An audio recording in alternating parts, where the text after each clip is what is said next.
पारादीप भारतीय जल सीमारू 78 जन बांग्लादेशी अटक दुईटी बोट्रे अच्छा 78 जन बांग्लादेशी नागरिक कोस्टगार्ड पक्षर समस्त बांग्लादेशी को अटक रखी कोस्टगार्ड समस्त बांग्लादेशी को कोस्टगार्ड पारादीप अणाଯାଉଛି समस्त बांग्लादेशी सुस्थ थिबा जଣାपड़ी से माछ धरिबा को आसीथिबा बेले भारतीय सीमा को चली आसीथिबा संदेह करा जाଉଛି कोस्टगार्ड सेमानंकु संध्या सुधा मेराइन पुलिस को हस्तांतर करिवो।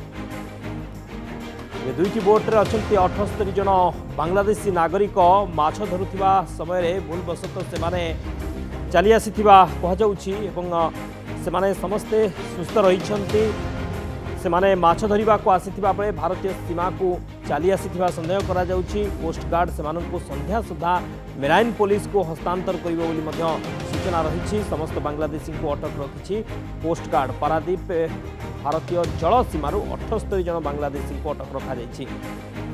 अधिक सूचना फोन लाइन रही पारादीप रिपोर्टर अरुण अच्छा। अरुण कौन सूचना रही बांग्लादेशी माने 78 जन बांग्लादेशी किभली भाव में भारतीय सीमा को चली आसी अटक रखा कौन सविशेष सूचना रही? देखो शक्ति जदि कहवा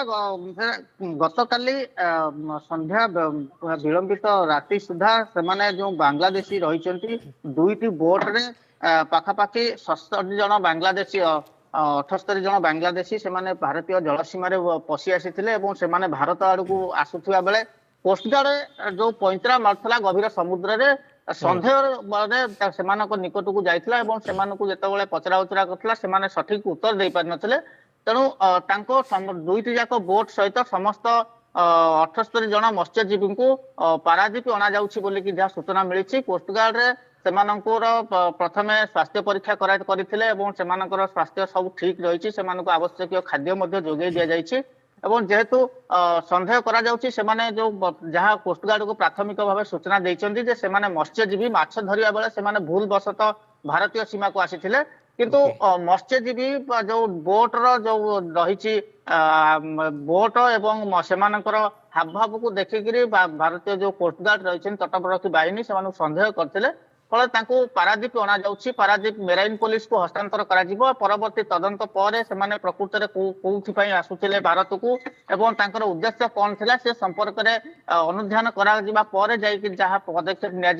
जो रही आम्बेसी रही सहित जोगाजोग जहाँ सूचना मिली। शक्ति